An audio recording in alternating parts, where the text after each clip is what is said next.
दोस्तों, बीजेपी की पूर्व प्रवक्ता नुपुर शर्मा एक बार फिर सुप्रीम कोर्ट पहुंची है।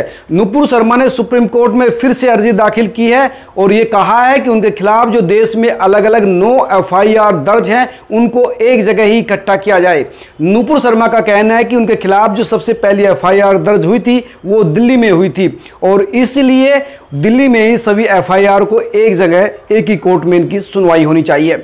गौरतलब है कि इससे पहले जस्टिस पादरीवाला ने उनकी सुनवाई पे बहुत तल्ख टिप्पणी की थी और कहा था कि इस देश में जो हो रहा है उसकी जिम्मेदार आप हो। आपने एक बार भी माफी नहीं मांगी और ये जो हो रहा है उसकी जिम्मेदार आप हो। लेकिन उसके बाद जस्टिस पादरीवाला सुप्रीम कोर्ट की इस टिप्पणी के बाद कई हाई कोर्ट के जस्टिस ने इस टिप्पणी को गैर जरूरी बताया था और इसकी कड़ी आलोचना की थी।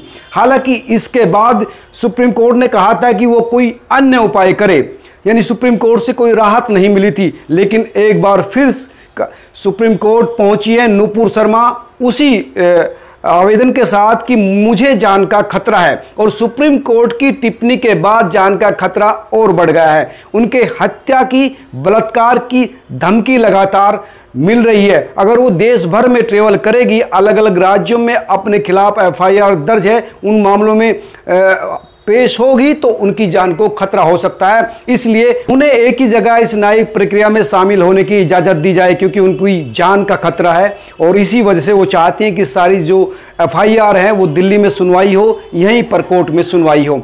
हालांकि सुप्रीम कोर्ट ने पहली बार उनको राहत नहीं दी थी, लेकिन जो कानून के जानकार हैं वो बताते हैं कि जिस तरह की मांग नुपुर शर्मा कर रही है वो सिर्फ सुप्रीम कोर्ट ही सुन सकते हैं। सुप्रीम कोर्ट के न्यायिक क्षेत्र में ही आता है और वो ही उस पर निर्णय दे सकते हैं। नुपुर शर्मा की इस नई याचिका पर सुप्रीम कोर्ट क्या रुख अपनाता है ये देखा जाना वाकई महत्वपूर्ण होगा, क्योंकि पहले उन्हें झटका लगा था, लेकिन उसी याचिका के साथ सुप्रीम कोर्ट पहुंचना काफी महत्वपूर्ण है क्योंकि उन्होंने जो इसमें सवाल उठाए हैं कि उनको जान से मारने की धमकी दी जा रही है, रेप और बलात्कार की धमकी दी जा रही है, लाखों की संख्या में धमकी आई है। इसलिए अलग अलग राज्यों में जाना उनके लिए पॉसिबल नहीं है क्योंकि उनसे जुड़े हुए 2 केसों में अगर उदयपुर की बात करें तो कन्हैयालाल दर्जी और अगर महाराष्ट्र की बात करें अमरावती की तो उमेश कोले अपनी जान खो चुके हैं। ऐसी हालातों में नुपुर शर्मा ट्रेवल नहीं कर सकती है। इसी याचिका को लेकर फिर से नुपुर शर्मा का सुप्रीम कोर्ट जाना काफी महत्वपूर्ण है और अब यह देखा जाएगा कि सुप्रीम कोर्ट इस पर क्या रुख अपनाता है। आप क्या सोचते हैं, मुझे